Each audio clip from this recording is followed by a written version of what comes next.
1, 2, 3, start!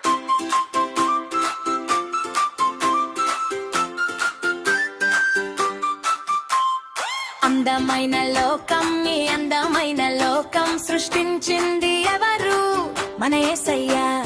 రంగు రంగుల లోకం ఈ రంగు రంగుల లోకం ఇచ్చింది ఎవరు? మన యేసయ్య.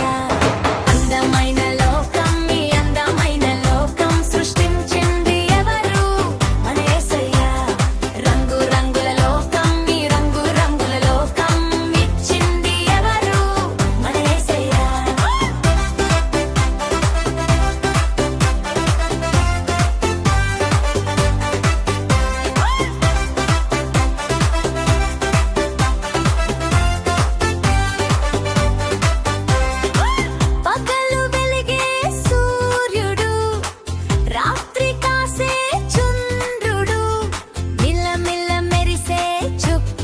చేసింది ఎవరు? మన యేసయ్య.